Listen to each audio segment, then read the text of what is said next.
Bienvenidos y bienvenidas, hermanos, hermanas. Qué gusto que nos puedan estar acompañando en este cuarto día del plan de lectura cronológica de la Biblia.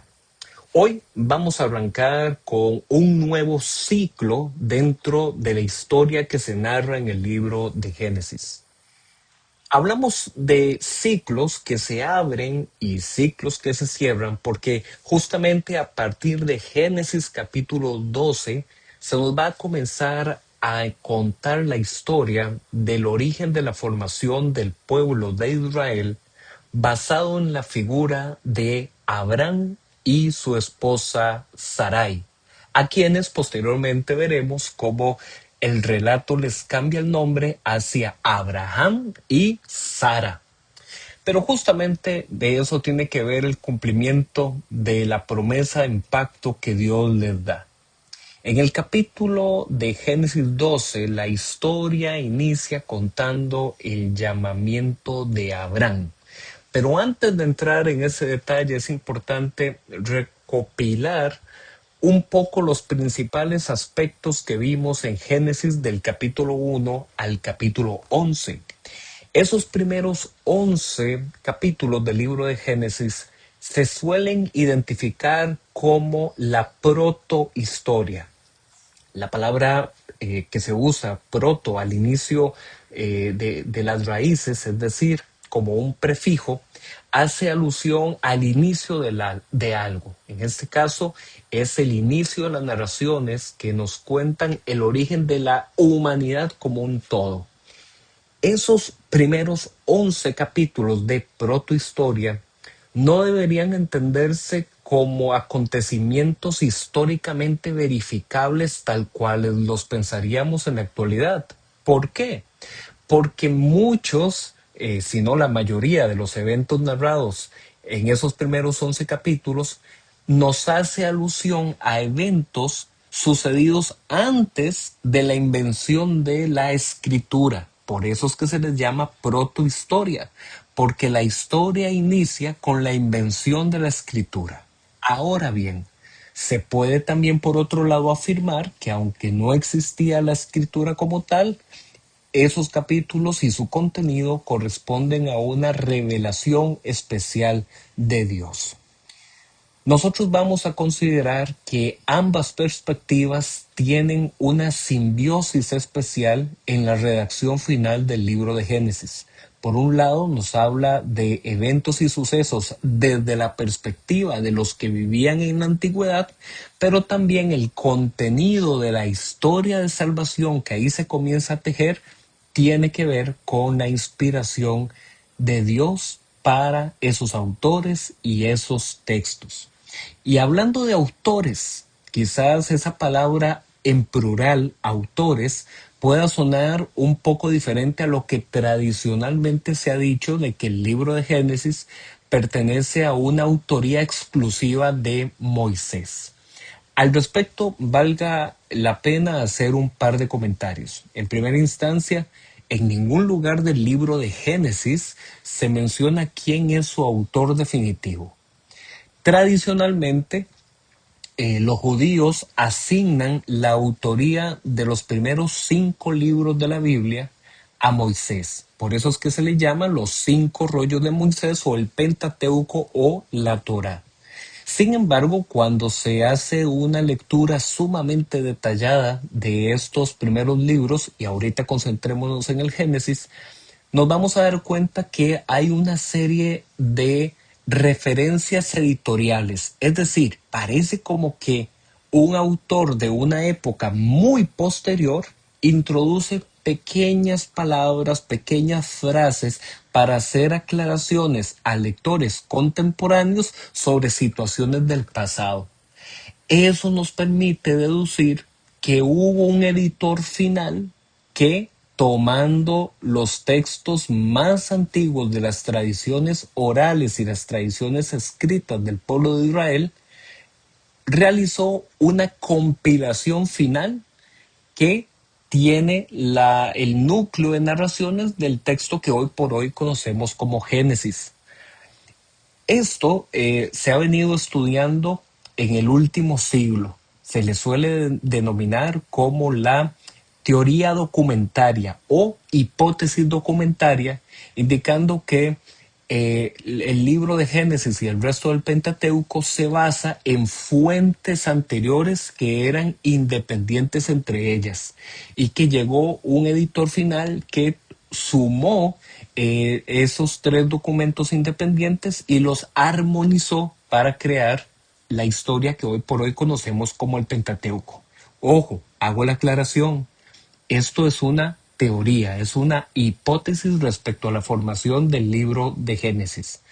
Pero lo que la mayoría de especialistas basados en arqueología y en crítica de las fuentes bíblicas ha concluido es que definitivamente no pareciera ser el Génesis la autoría de una sola persona, ni mucho menos de Moisés. Pero válgase la aclaración, más allá de si lo escribió Moisés con su puño y letra o si se trata de la compilación de un editor final que tomó las tradiciones orales y las tradiciones escritas y las compiló en un solo documento, a nosotros como creyentes cristianos lo que nos interesa es la recepción del mensaje y el contenido de ese mensaje para alimentar nuestra fe. De esa forma, tenemos que decir que en estos primeros 11 capítulos de Génesis, lo que encontramos es la revelación de un Dios todopoderoso. Es un Dios que con el poder de su palabra forma la tierra, forma la luz del día, forma los animales, forma la vegetación. Es un Dios que además tiene un propósito. Él crea para hacer algo que es bueno, algo que es agradable. No es una creación arbitraria, una creación aleatoria de que salga lo que salga, sino que Dios tiene un plan, establecer para su gloria un mundo y que sea una tierra habitada por seres animados por su aliento de vida, por su propio espíritu. Es el hombre y es la mujer la corona de toda la creación de Dios, porque son los portadores de su imagen y semejanza. Ese mensaje de ese Dios todopoderoso y ese Dios creador y ese Dios único, porque es el verdadero Dios vivo, ese es el mensaje distintivo de estos primeros 11 capítulos del libro de Génesis. Ahora bien, en estos primeros 11 capítulos, lo que se nos muestra es que se utilizan símbolos y elementos que eran conocidos en el antiguo cercano oriente, es decir, toda la zona mesopotámica, toda la zona cananea o palestina y toda la zona egipcia. Toda esa zona tenía elementos y símbolos para explicar el origen de la vida, el origen de las civilizaciones antiguas. Entonces el Génesis toma muchos de esos elementos y símbolos para explicar el origen de la vida. Lo importante es que nos ayuda a definir la perspectiva de Dios como un Dios totalmente diferente al resto de cultos paganos que existían en ese entonces. Bueno, teniendo esto en cuenta del cierre de este ciclo de la protohistoria, comencemos a hablar de Génesis capítulo 12. En Génesis capítulo 11 al cierre se nos habla que Abraham iba viajando junto con su familia, pero que al morir su padre, Tera, o Taré, como se le dice en algunas traducciones, él asume el liderazgo completo del clan de su familia. Dios se revela a Abraham con una promesa. Abraham, sal de tu tierra. Salir de la tierra era perder la comodidad, perder la supervivencia, perder la herencia que se tenía. Generalmente en la antigüedad se adoraba a los dioses familiares y a los dioses regionales. Pero de pronto aquí Abraham es confrontado con una realidad diferente. Abraham, sal de tu tierra, tienes que dejar ese legado de esos dioses familiares, de esos dioses regionales, porque se va a comenzar a revelar a ti el Dios verdadero, el Dios que es creador del cielo y de la tierra. Eso era sumamente diferente y revolucionario para lo que sucedía en esa época y las creencias que se tenían en esa época. Se presenta a Abraham como un hombre proveniente de la ciudad de Ur, que ya dijimos que pertenecía a la zona mesopotámica. Abraham recibe entonces la promesa de una descendencia que traerá bendición a todas las naciones. ¿Cuáles naciones? Aquellas que en el capítulo 10 se nos presentaron como las 70 familias de toda la tierra y que fueron dispersadas en la torre de Babel porque querían quedarse en un solo lugar y querían hacerse a sí mismas un nombre. Dios desciende en la torre de Babel para confundir su lenguaje y para dispersarlos por la tierra habitada. Pero Dios trae, con ese juicio de dispersarlos y de confundir su idioma, trae no solamente juicio, trae también una bendición, un plan redentivo, un plan de salvación.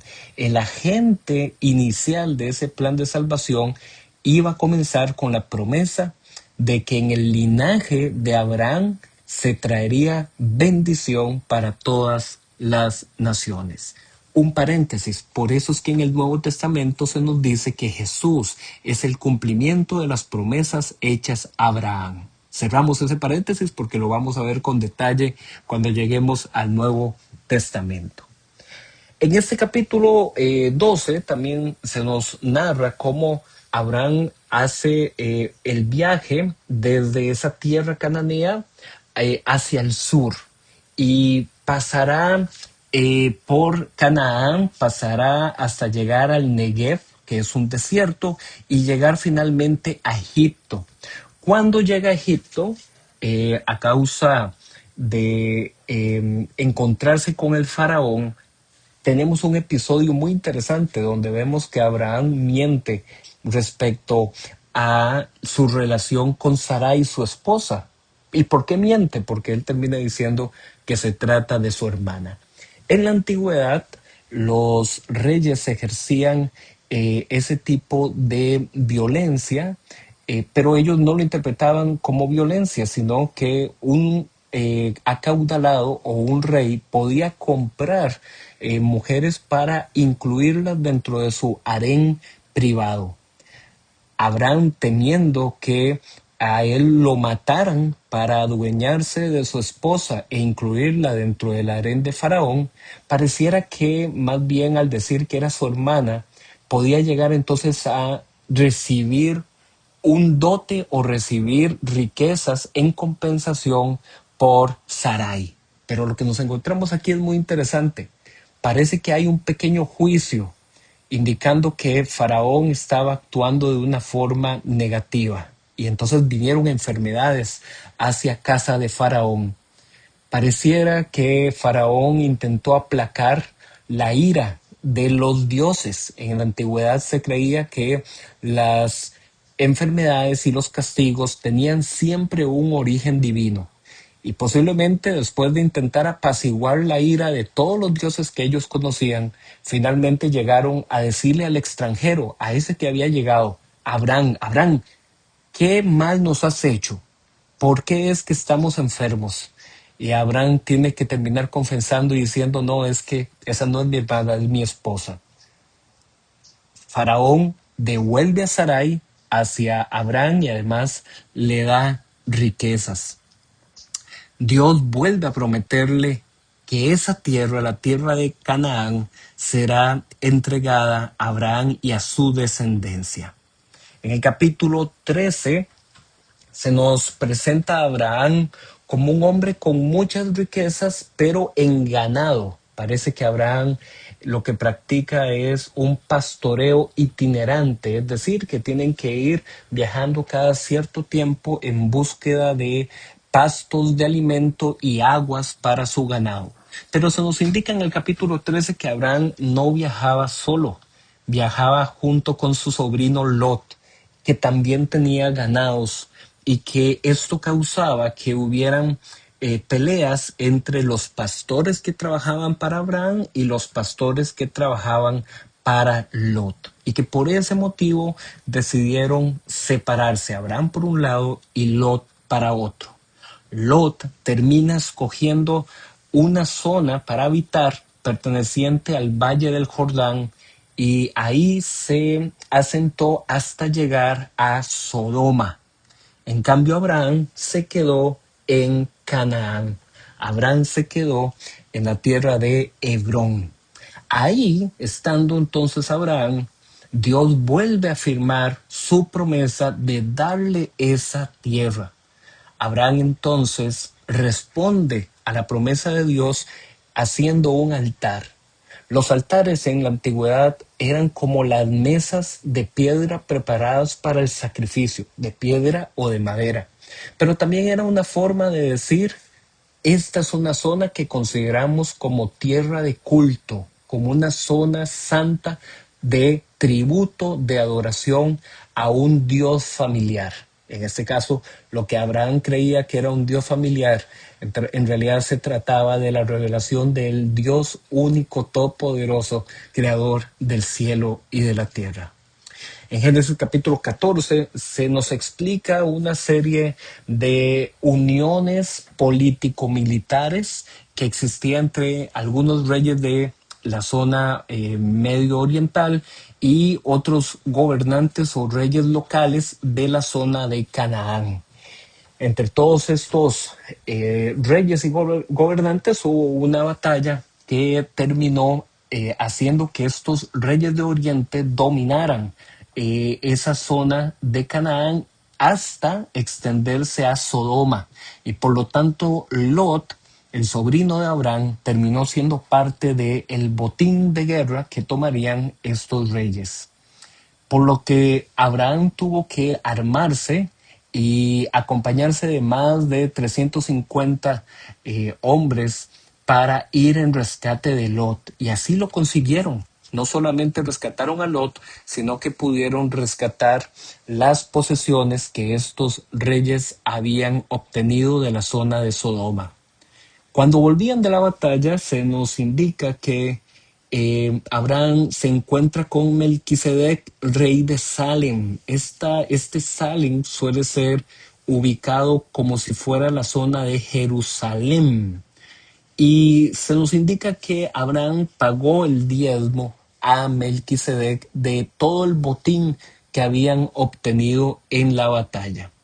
Hacer esto era muy importante porque era una forma de tributar un reconocimiento de que Abraham consideraba que Melquisedec sí tenía una autoridad sobre esa zona, pero además era un símbolo de paz, era una forma de Abraham decirle a Melquisedec, yo no voy a seguir luchando para apoderarme de otras tierras, yo no voy a hacer la guerra en contra tuyo, sino que te pago este tributo del diezmo. En Génesis capítulo 15, Dios vuelve a revelarse con Abraham, pero esta vez la promesa de darle una descendencia y darle una tierra será firmada por medio de un pacto. Y este pacto se hace por medio del sacrificio de animales que son cortados a la mitad en sus cuerpos. Abraham tiene una visión, él entra en un profundo sueño y en ese profundo sueño él ve una imagen representativa de Dios por medio de una antorcha y un horno humeante que caminan en medio de esos animales que habían sido sacrificados.